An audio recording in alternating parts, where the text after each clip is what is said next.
Welcome, Kendall sports fans. Welcome, Inter Miami fans, to a new edition of False Nine.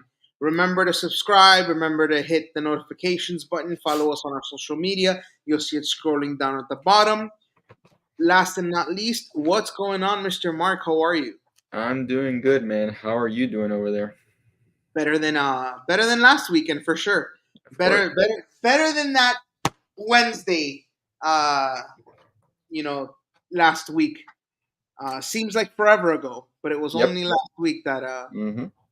that we were in. Well, we were in misery. You were even in more misery. Yeah. We don't have to get into that, but yeah. So, Inter Miami. First, let's get a little cleaning, a little housekeeping done. Um, did you hear about the new partnership that Inter Miami has? Is it with Lowe's? Yes. Yeah. Yes. Now, is the partnership with Messi or with Inter Miami? I think, man, I want to say it's with Messi and they're using Inter Miami in the background, something That's like the that. impression we got. Yeah, that's the appearance because it was Messi with the shirt. It wasn't Inter Miami on the shirt or anything that was Messi with the shirt. So I'm guessing it's with Messi as a face of the marketing. And then behind it is Inter Miami, and I'm sure Inter Miami will have like Lowe's so and so of the game, Lowe's suite of the game, something. There's gonna come up with something. Yeah. No, yeah. I just it seems like it's that way. I think it's just I wish Inter Miami would take more steps to be more inclusive as a team. I Hmm. feel that at times Inter Miami overmarkets um, and tries to over monetize Messi uh, with things that they do. Oh no! It seems like we've frozen Mark. Mark has frozen. But yes, new partnership deal. It seems like with Oh, there he is. Is he back? Yes. Hello. Yes, you're back. All right, perfect. Yeah, we were saying that I feel that Inter Miami sometimes over monetizes. Yeah, I mean, yeah, MLS is the same way. But that's what you're gonna do when you get the most popular soccer player in the world. The one of the greatest of all time. It's what's gonna happen. But it's such an American thing to do. It is, but I'm not really surprised. So. So one more topic that I wanted to bring up, Mhm. and we'll get to Inter Miami, I promise. But one more topic I wanted to bring up, and I saw this discussion a ton on Twitter, and we touched upon it last week, and Okay. it comes again. It rears its head again in social media. The talk is that with Wrexham um, being Going into League One now, yeah, the relegation promotion. Here's yes, the thing: outside of the Premier League, how much do you pay attention to relegation and promotion battles? You um, maybe the Bundesliga. okay? Another that for me personally, I'll take a look at it for other leagues, but the only one I really watch in with with any viewership or any like intent is there's the Premier League. Honestly, that is the only one. So how much of yeah, it's back. Yes. um, Yeah, so I if don't know. there's a big club Hmm. hearing, I'll pay attention. Um, in most leagues, not all the Hmm. leagues. Like I'll pay attention to Serie A. I'll pay attention to maybe La Liga in terms of if there's any big team that's about to go down or a team with history. The Okay. Bundesliga, and for sure the EPL. Here in the states we don't have that, um, but I feel that having that in our soccer culture Hmm. is a good thing. I feel that I know that Americans are very that's set on the I'm the owner and there's a big boys club and that's it. But I feel that it would put pressure on them to make wise decisions, put pressure on them to put some type of product on the field. It would put pressure on our developmental system to push out talent that others would want. Hmm. And that's how I feel about it. I feel that it would grow the culture here in an unprecedented level because everyone would want to get their hands on. For example, let's throw a hypothetical. Kendall Sports builds a team, and for the beginning, it's just me, you, Alex who comments, Jay who comments, and fill in the blank, right? Hmm. Yeah. If it's just us, and then all of a sudden we meet Alexino, who's a Brazilian who just happens to move into the neighborhood. We invite him to play, and all of a sudden we start winning games. Hmm. All of a sudden we start making revenue, and we start making great investments, and we start going up the ladder. There's nothing stopping us from evaluating talent, making good moves, and eventually growing into a big club. In here, right now, as it happenstance, if you don't have 500 million, you're a nobody in terms of Yeah. soccer.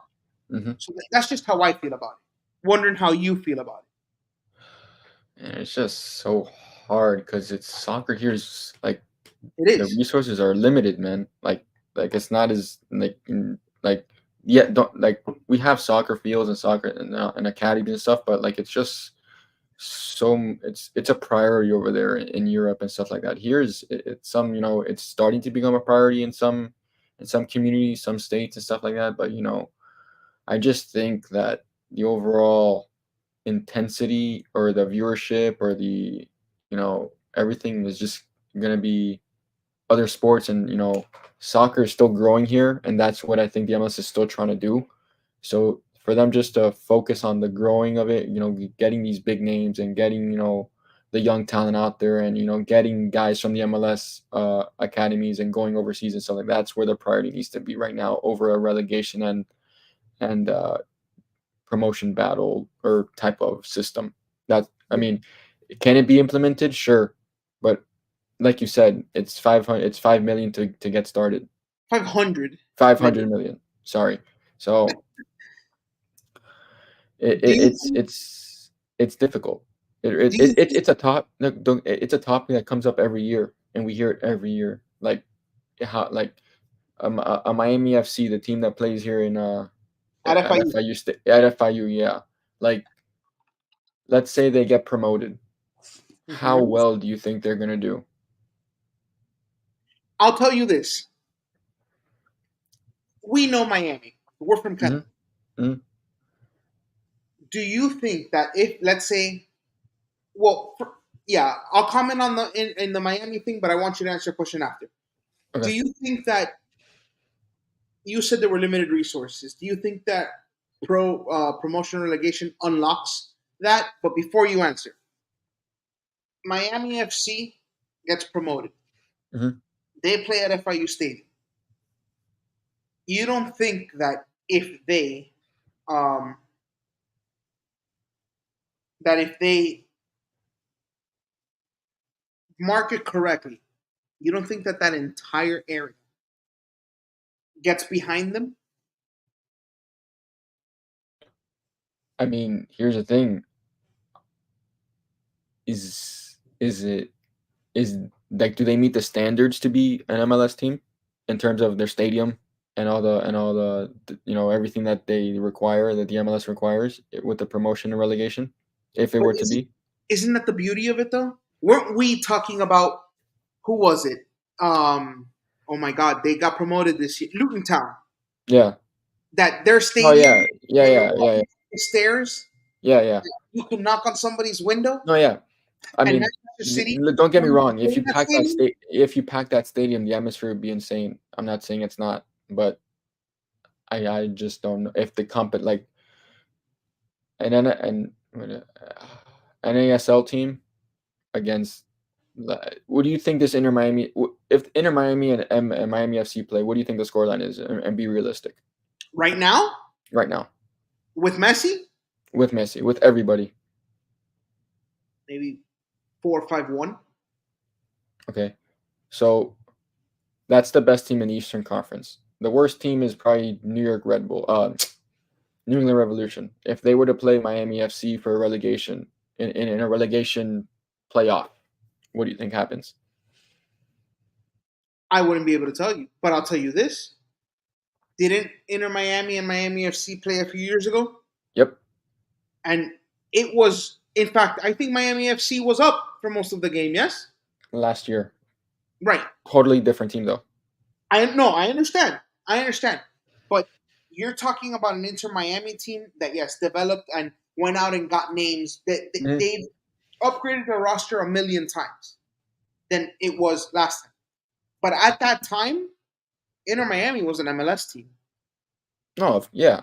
So if we're going, if you're going to say, let me put it to you this way: I'm just like the Boston Celtics play the best G League team. Boston Celtics blow them out every time. Okay, but if the worst NBA team, which I don't even know right The now, Pistons or the Wizards. okay, if that team plays the Mhm. best G League team, I still think they win. I do too. The difference is that the G League doesn't have resources available to get Oh, NBA caliber players. well, yeah, an ASL team's not going to have the resources to get MLS caliber players, so they're going to be dealt with a lot of draft guys, super draft guys, if anything, Mhm. semi-amateur guys, amateur guys, you know, guys that can maybe I don't know if they're going to be, but like as I know in hockey, when you become a new franchise, you get like the fourth best player on each team, and then you get the first pick in the draft. You get to pick the fourth, like because in hockey you protect like three or four players or Yeah, five players, and then you're the team that just came in, you can pick out whoever. So it's just a lot of logistics and connecting dots for a system, in a league that's that what I'm right now saying. is still growing. If you don't even have to do that. If you just say, okay, Pro Reg will take the top three leagues. MLS, what does Miami FC play? MLS Pro next, Is that it? yeah, the And then next Pro, NASL, right? yeah, yeah, Okay. So take those three. And then I remember there was at the US Open Cup some team from Connecticut or Massachusetts yeah. They that have a lot of amateur teams and stuff like that. right. And then you can do that. Um, you know, I think that it would really put a lot of pressure um, you know, in terms of resources that MLS owners who have the advantage would have to keep. But at one point, um, you would say Everton is a big EPL team, and it's been Big, bottom big, table, in like a yeah, big name, big history and stuff like that. right? Been in the Prem for 18 consecutive seasons, I believe. Right, Yeah, and they were just in a relegation battle last year. and they're still there now. I mean, they're a little Yes, bit higher. because of the point deduction that they received a 14-point deduction this year. Mm-hmm, So aside from that, they'd be pretty much safe. mid-table.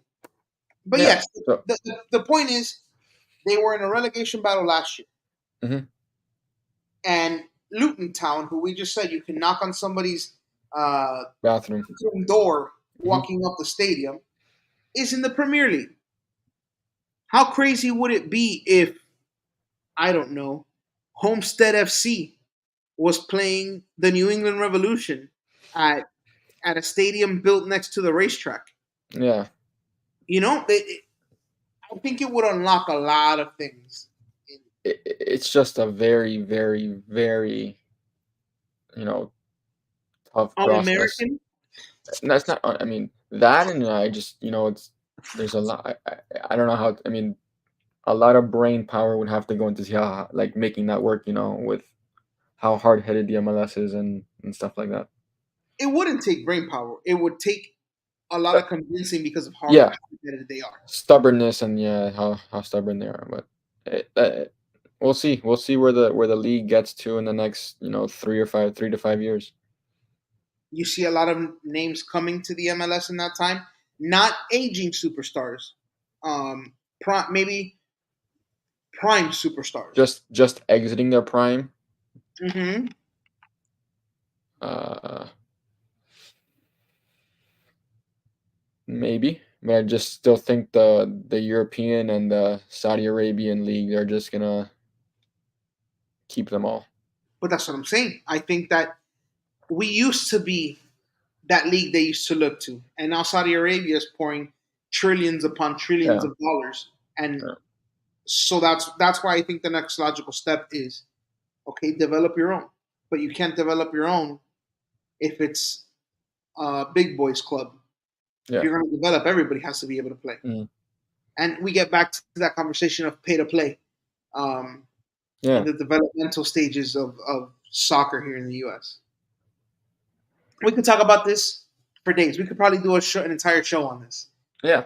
But Sporting KC, Yes, sir. where we moved the game from Children's Mercy, is it something of that sort park? Yeah. Um, I don't know the name of it, but yeah, to and Arrowhead then they Stadium. move it to Arrowhead. Um, Patrick Mahomes is in attendance. Uh, I think they set a record for biggest attendance at an MLS regular season game. Yeah, 72,600 something, Yeah, 72,400 something. A lot of people. and then an hour before the game or so, the news comes out: no five back. Yeah, I'm happy. I was happy. Yeah, I kind of figured it was gonna happen. I figured that he'd come to his senses a little bit and play the best four at the back that we have. So I was happy to start the game with no It was five back. a hard fought lesson in Monterrey. Think it was just an eye opener on an eye opener, which should have happened, a month ago. Noticing that the five back wasn't gonna work, but I mean, Tactical Estata. yeah, tactic Listata, figured out a tactic. So we opened up with a 4-3-3. It was right. 4-3-3 offensively, and then drop back into a 4-4-2 defensively. All right. Game starts off. It's a pretty good game, and early on, our boy, not my boy, your boy. Not my boy. Wait, he's my boy. He's not my boy. Cello. Yes, he somehow magically appears in the middle of the field. A right back. A right back playing center mid alongside Messi. He receives a ball, totally misplays it. I mean, he received the ball on the right, turns inside, dribbles, gets tackled. Should have played the ball before he got tackled. They go on the counter, and of Oh course, shit! Was our reaction. I said, oh shit, because I saw it coming. I was like, oh shit. Then they ended up scoring. Eric Tommy from the right side of the box scores. Now, Alex, the one who comments, not the Mhm. KSN Alex. Um, he mentioned last week we have a spot open, a roster spot open, an international spot. Mhm. He clamored and clamored and clamored for a backline player, a Mhm. defender. Mhm. And our defense, our back four looked just like utter trash on that breakaway. Mhm. But I'm still of the belief that they look like trash because the team put. They look like trash against the run of play. I don't even think But it's not enough play. I think that if they get caught, excuse me, and just turnover into transition. correct. That's Yes, it. yes, because Because they're good in we're run of playing a play. high. Realistically, we're playing a high line at times, and then sometimes you just get caught out in transition. And then it's a race backwards, and then teams capitalize on that. And credit to those teams for capitalizing. That's what you're supposed to do. we do it to teams when when they make a mistake, we capitalize on it. When we make a mistake, they capitalize on it. So it's just the nature of the game. And like I keep saying, if we just limit those turnovers in the midfield and when we just hold possession and just move the ball around, we'll be fine. No, I agree. I think that the key to the team is that midfield, that Busquets and when healthy Redondo. Therein lies the key. Because if we Hmm. can control the game in front of our back line and give our back line the ability to stay in shape, I think they're really, really good. Yeah. Once chaos happens, they forget how to play soccer. I I don't know why. Um, Another point, tacticless data. The wanting so bad to be Pep Guardiola and not having the resources to do it. Sir, What are you insinuating there? What are you telling playing out me? Oh, yeah. Yeah. We struggle. I mean, it's you can't hide it. We do struggle to play out of the back. Um, we need more. If we're gonna play out of the back, we need more communication. More. We can't be so spread out.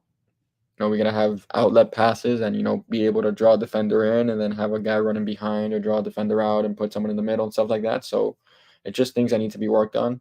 Playing out of the back, especially because once we get a goal kick, we're playing it short. We're not trying to look to play it up top unless it's needed. But most of the time, we're trying to be playing out of the back, and we need to have quality back there in order to do so. So it's just things that need to be harped on in training and stuff. See, I'm a big believer and we saw this with Jurgen Klinsmann for the U.S. men's national team.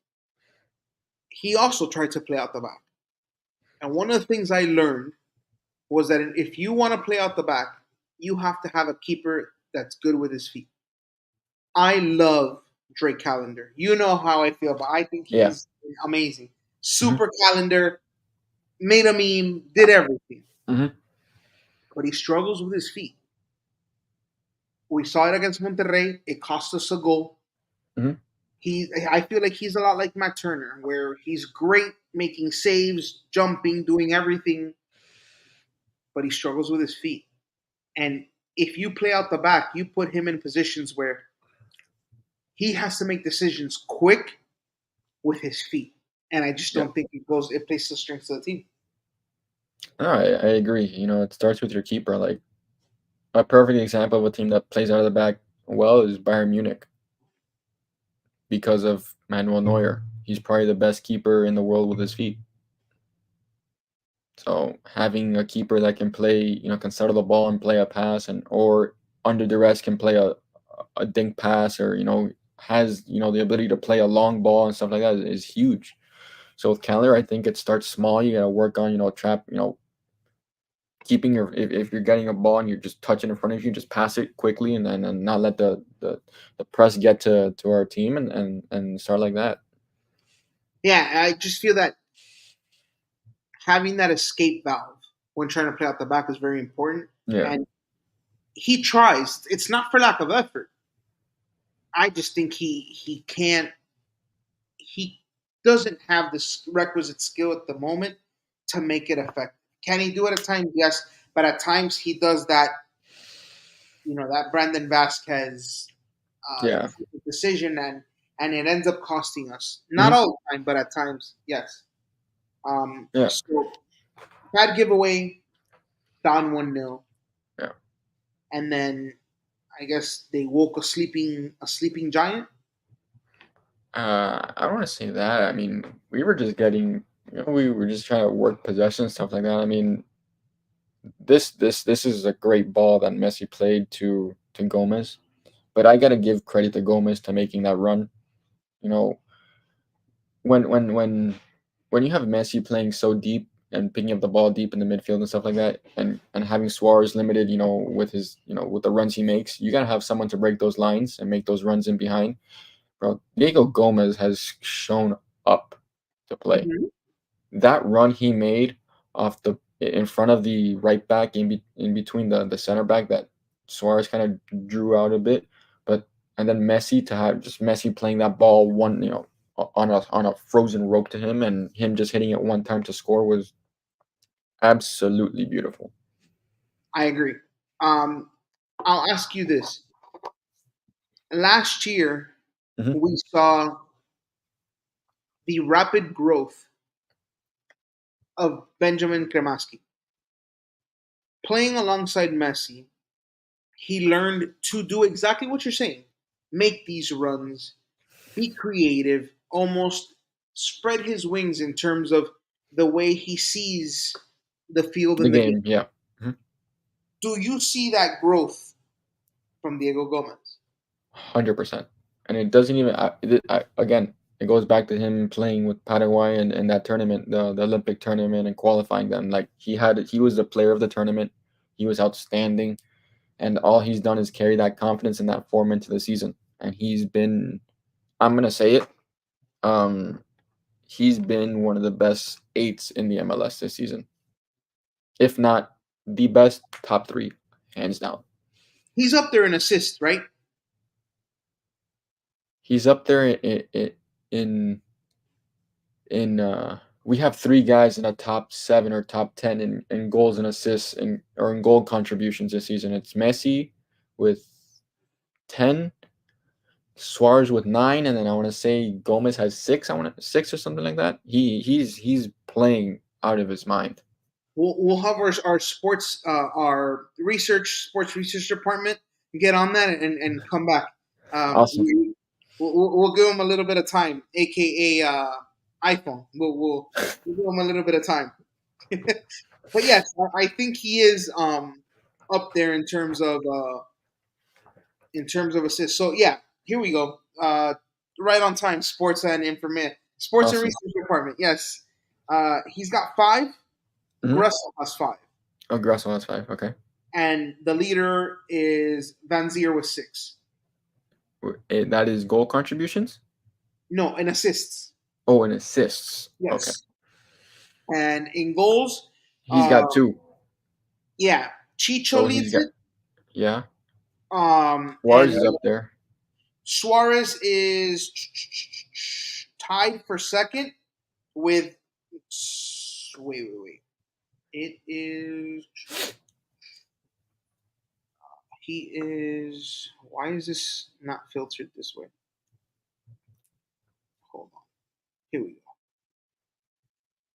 Yeah, Chicho Arango at 6. The closest person is. Actually, lies. Chicho, Benteke, Jovic, Morgan, and Suarez are all tied for the lead at 6. Messi at 5. And yes, Gomez has 2. So Gomez has 7 total goal contributions. Messi has 10. I want to say Suarez has 9. Because Messi has 5 assists, I want to say. Suarez has 3 assists, and then you said Gomez has 5 assists. Yes. So total goal contributions, I want to say Miami has in the top 5, top 7, 3 guys. Yes, they have a ton.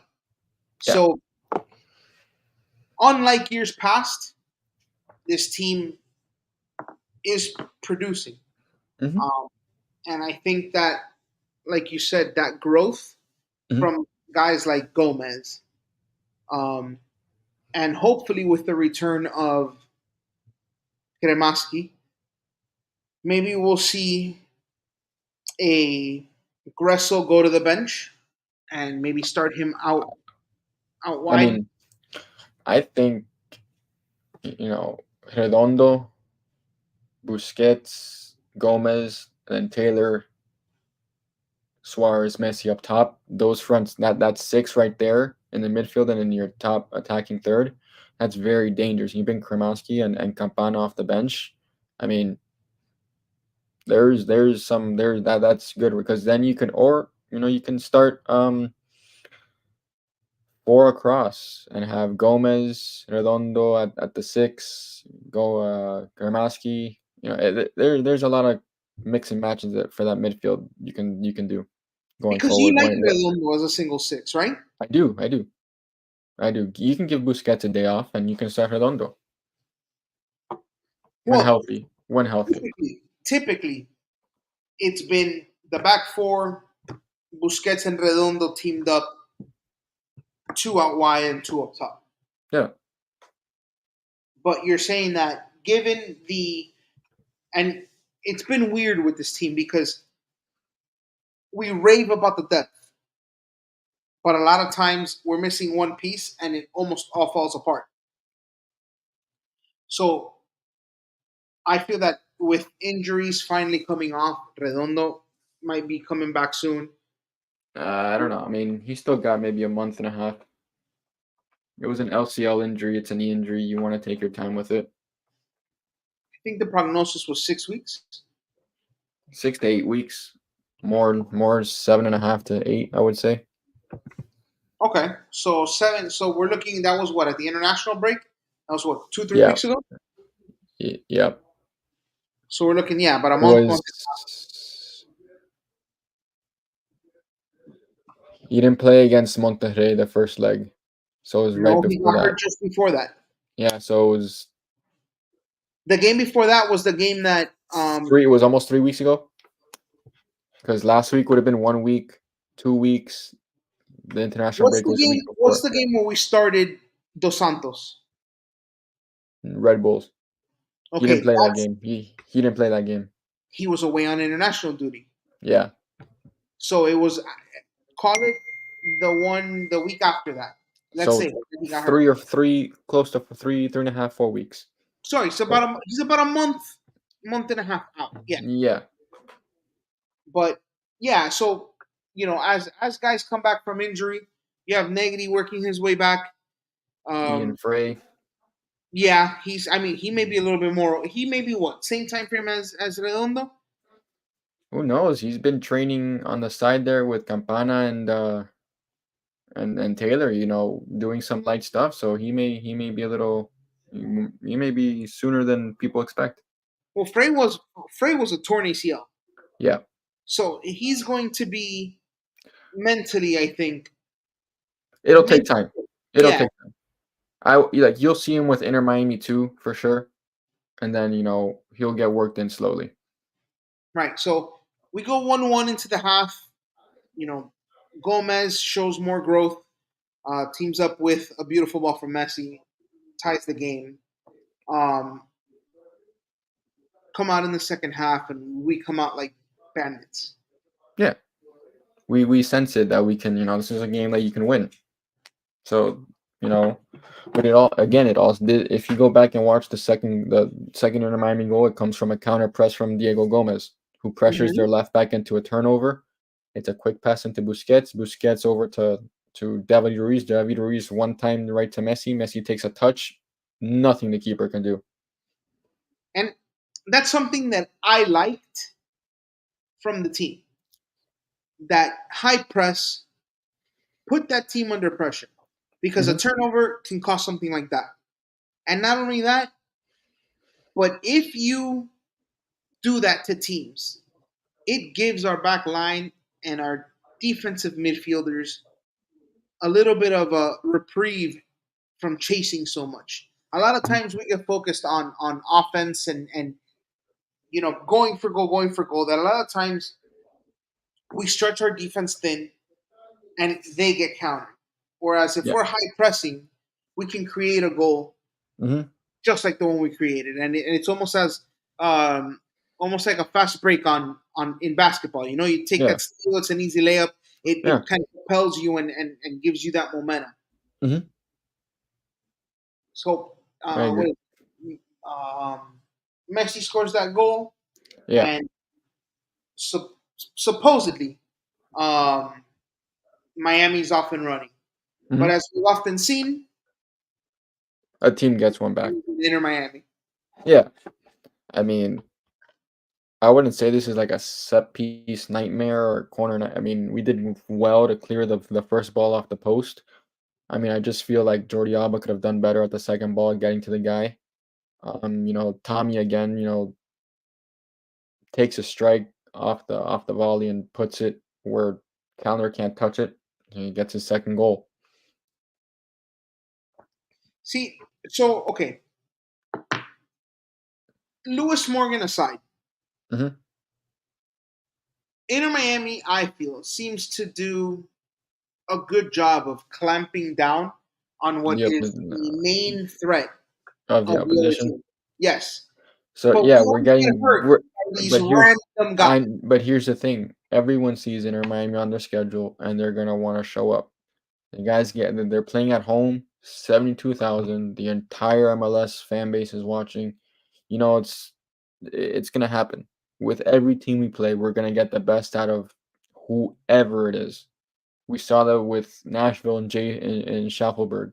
Yes, The great. first leg. That's the example The that I was first going leg. to use. Yes. I mean, for crying out loud, Chicho Arango, you said leads the league in goals. He didn't do He anything didn't against do us, anything against us. but like, against LA Galaxy, the front three caused problems and they're causing problems. They're number one in the West. They're a dangerous team. You know, it's what it is. And New York That Red draw Bulls, gets better and better I as mean, time New York goes on. Red Bulls are probably the second best. First, they're up there with us in the East as one of those teams. So you're gonna get your best from every team, and every player is gonna want to play, regardless of status in the MLS. Big name, small name, call up. Doesn't get a lot of playing time. You got to be ready for everybody. Right. No, and I was saying, we do a good job against the Yeah, guys we're we do. supposed to. I mean, And yeah, then we all of do. a sudden, a rando comes out and has a huge game against us. Yeah, Lewis Morgenstein, who's a yeah, certified stud. But these are things, like you said, these are things that are going to happen. And I yeah. feel that people need to understand that, like you said, everyone's going to want to play, their best game against us. So, although we see, like you said, Schaffelberg, Tommy, oh my God, the guy escapes me now from DC United, where Benteke had Benteke. no, he had a great game, just didn't score. We were able to do that, but the guy who scored that Oh, first, Pedro Santos. Pedro yes, Santos. like it's not a guy who's you know pops off the page in terms of, oh my God, we got to stop him, Hmm. but it's guys like that who you know that are going to get goals. I feel like you said, we had that here with the big three in Miami with the Heat. You're going to get, um, those everyone wanting to play up, everybody wanting to, beat the big three. You're going to get that everybody wanting to score in Miami, everybody wanting to say that, well, we beat Messi or whatever, and you have these guys that are going to just go crazy. Uh, I mean, how many times did we have games with the Heat where guys like, oh my God, the guy who's now in Indiana, TJ McConnell. TJ McConnell would torch us. He did this season. And you're like, but who is this guy? Same thing with Inter Miami, I feel. Um, you know, everyone wants to get up for Messi. The team does a great job of stopping guys like um, Hani Mukhtar with Nashville, Benteke with DC United, Chicho Arango at RSL, and then you do the job against those guys, and the TJ McConnell of Sporting KC comes on and just puts one by calendar that he had no shot. So it's always that guy where you're like, who is that guy? Is bound to get these goals precisely because of the things that Mark said, where everybody wants to be Messi. Yeah. You can hear us, Mark? You're Yeah, I good can on hear our. you. I mean, you're good. I think I was talking to myself, naming 3,000 players that are Heat killers. Oh, let's tell him. I named TJ McConnell Uh, one. Kobe White. For the Bulls, another one. Malik Monk. Oh my God, bald guy from the Celtics. He Derek used White. to have Yeah. hair. Derek White. Yes, another one. No, I mean Corey Kispert, killer, has career games against us. No, Nicholas Batum, awesome, thanks, buddy. 20 points in your first, like, bro, that guy has. Never mind. This is another day. We're here for Inter Miami. Well, okay. We're So let's take advantage of the fact that very soon, we're thinking early May, is the debut of This Week in Miami. It'll be Alex and I on there, and Mark is going to be making quite a bit of guest appearances on there. But that would be the platform for it, where we talk everything Miami sports.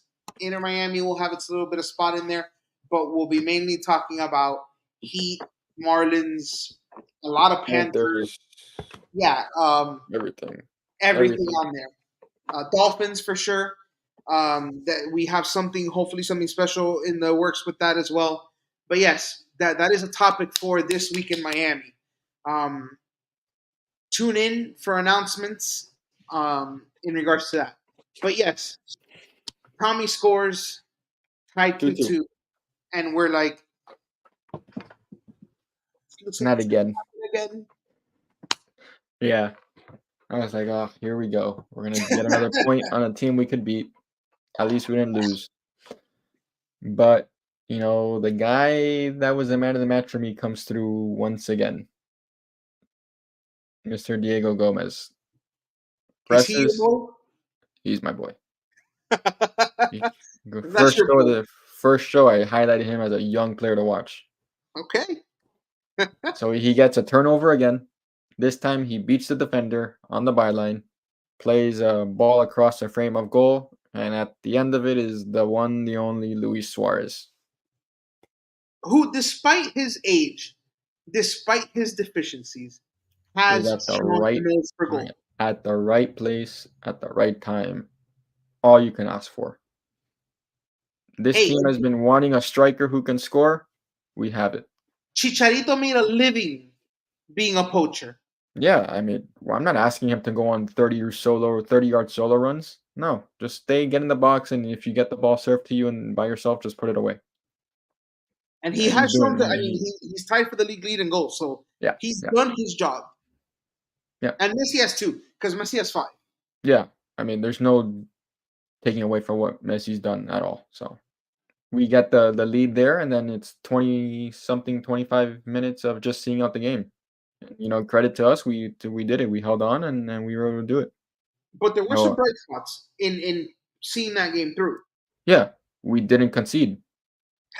That's the bright spot. We took 3 points, bro. We didn't concede. Yes. However, we did see. Kramaski, Yes, we yes, saw some minutes. we Give did. us your I take mean, on it. he looked loose. He didn't really have a lot of rust as I thought he would, but he had a great run. Almost scored. Could have played Messi back and stuff like that. But energy, fresh legs.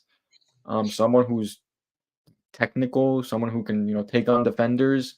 So it's a big plus to get him back going now into really just MLS play as a whole and stuff like that. So we're up 3-2. We don't concede. Kremaski gets minutes. The sun is shining. It's clear blue skies. And this is why we can't have nice things. Because This of is why we can't have nice things. middle-aged 36-year-olds pulling their hamstrings. Yes. Jordi Alba, yeah. non-contact. Just no. It's just it pulled it's a hamstring strain. It's gonna happen. It's gonna happen. It's gonna happen. There's nothing I can't stop it. You can't stop it. A physio can't stop it. Happened. You think a physio can't stop it? What is he gonna do? I mean, well, he froze a little bit, but I don't know. I'm not a physio, but I would think that a physio can, you know, I don't know, strengthen. Go back to what Jack LaLanne. He was like 90 and lifting, power lifting. maybe a physio can do something like that. Mark froze on that face of, what's the physio gonna do? I don't know. I'm not a physio. But it was hard to see. Again, my thought was, this is why we can't have nice things. Jordi Alba picks up that hamstring injury. The only positive is that Franco Negri came in, took his spot. But what were you going to say? What is a physio going to do? Yeah, what is he gonna do? Run out there and prevent the hamstring from straining? Prevent that muscle? Just what do you No, what? but I had The only said, one that the only guy that could prevent it maybe is Tata if he had like some psychic ability to say, oh, he's gonna pull it here. Franco, go on now. okay, Jack LaLanne, you know who that is? No, enlighten me. Okay. Jack LaLanne was a viejo, and when I tell you a viejo, like, pull up, Google Jack LaLanne. He's not with us anymore. May he rest in peace. Oh no! Seems like Mark Mark got Mark just dropped from our connection. Oh, there he is. I went to go Google and I closed the tab. But yes, Jack LaLanne. He's a viejo. Again, he's no longer with us. May he rest in peace. But he Wow, was nice. lifting weights at 90. Yeah, look at this guy. Can't we do something like that where Jordi Alba at 36 is doing things Jack LaLanne was doing at 90? Yeah, lifting weights isn't gonna prevent that. No, but I mean, look at how Rest, not going on 45 solo runs in the 89th minute. Maybe, stuff like that. It's just me. But, okay. like you said, we saw out the game. That's Yes. all that mattered. Okay. We can't Granted, have yes, nice things. it sucks Alba that gets injured. Negri we comes on. we have Negri. I feel comfortable with Negri starting, and even Noah Allen at left back. I'm gonna say it. I'm comfortable with those two rotating the left back position, especially with the 2 games we have coming up. Okay. Now, we hold on here. We see out the game. We get 3 points. Mm-hmm. Man of the match, clearly, Diego Gomez, your boy, my the boy. one you think. Yeah. You I know. mean, there's a reason Okay, give him his scouts. flowers. Yeah, I mean, there's a reason scouts, especially Brighton, are looking at him. Brighton had very good center mids play for them in the past 2 years. Moises Caicedo, when he was with them, a very good center mid. He hasn't had the greatest success at Chelsea. And then Colombian, right? Colombian, and then Alexis McAllister, Argentinian. Argentinian, yeah. Two center mids were great for that team. Of course, McAllister's had a better success. Mike Caicedo's still young; he's got room to grow. But for him to get that type of recognition for a Premier League team who is in Europa, who is top 8 the last 3 years, with a good manager, is something. It's a testament to the work he's put in. Now we're happy to see players on our team grow and become a Household target. name. Yeah, no, a household name, but a target Yeah. for big European teams. Mm-hmm. But at the same time, you don't want them to go. Correct. Yeah. So I would love to keep him through the summer.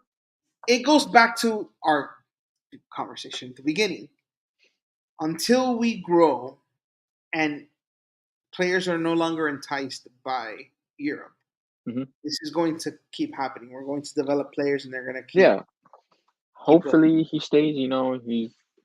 I really like him, but if Brighton calls, or I don't know how you can turn it down, to be honest. If that transfer fee calls, I don't know how I'm. Oh yeah. If Inter Miami calls and if they call him and that transfer fee, you take it. It's the smart. It's not like, I mean, he's gonna be a good player, I believe. I agree. So 3 points. And I'm like, yeah. 3 points atop the East, back on top. Mm-hmm. This week we play Nashville at home. And I don't care what anybody says. Mhm. Orlando City, Mhm. it was great to have you as a rival. It can be our local rival, but get out of here with that. This Yeah. is No, you're our right. rival. They play us harder than anyone plays us. Hands, I've enjoyed Even being I mean, in Nashville more than any other team. but thank God we're playing them at home. Yes. So we beat them 3-1 last time, but it's still no reason not to start off hot. You know this team's gonna come at you. You know the guy. We're familiar with their game. They're familiar with us. They're not in the best form. They're 1-4-2 on the season. They've really, really, really struggled. So it's a team you take advantage of. Yeah, but throw that N- record out the window. No, When they I understand. I understand because when they play us, they turn into prime. You know, I don't know, prime AC. Turn into I don't know, prime whatever team you want to sort of prime in blank. Prime AC Milan, Anyone, any team you want to throw in there. They really play. They really play up to the game, and they do well. And that credit to them. yeah. They So bring the best out of us, and then we bring the best out of them. That's the simplest way you can put it. I agree, and yes, they're in poor form, but Mukhtar, our fucking guy, Schaffelberg, Yeah, uh, Surridge, Zimmerman, you know, Surridge, Brunby, whatever his name is, all those Burnberry. guys. Yeah, all of them, every single one of them. Yeah, they clearly they get up to play us. So again, form out the window. The game is Saturday at, I believe Seven it's, thirty. is it a 7:30 game? I would think it's 7:30, just because we're not out mid or we're not Midwest for the Um, 8:30 start. yeah, it should be. It's just there's so much going on in terms of, yeah, 7:30 Saturday. Yeah, yeah. There's so much going on in terms of hey, this week in Miami, so much going on in terms of Miami sports this weekend that sometimes it's hard to keep track. But 7:30, watch the game. No predictions. I feel that Mark is over predictions. He just wants to see 3 points, and for Diego Gomez to be the superstar he thinks Yep, he's going to be. yep. So a little bit of housekeeping. We we have procured um, some Inter Miami merch. Um, please keep abreast of our social media. We will be giving that away to one of our followers, one of our listeners, one of our watchers, one of our viewers, subscribers, however it is that you identify yourself. We are working on the details on how it will be given away, but do please um, stay tuned to our social media for that. Any final thoughts, comments, questions you pose for us, Mark? No, I just want to see a good performance and get 3 points. To be honest, you know. Okay. We are also working on getting KSN Alex to join us. We would like for him to be here. He's more of a casual fan. We're trying to appeal to our casual fans. We're trying to teach, learn. I think it'd be good for a kind of a casual fan's perspective. Ask questions so that everyone can follow along and learn. So that'll be a fun treat that is in the works. But for Mark, for me, thank you for watching. Thank you for tuning in. Hoping for 3 points from Nashville, and like we said, stay tuned to our social media for details on possible giveaway. You can find us on X right there, right there. Yeah, Mark is doing it good right there. Follow us on IG. Follow us on X at the KSN account, and we'll see you guys next week. Have a good one, everybody.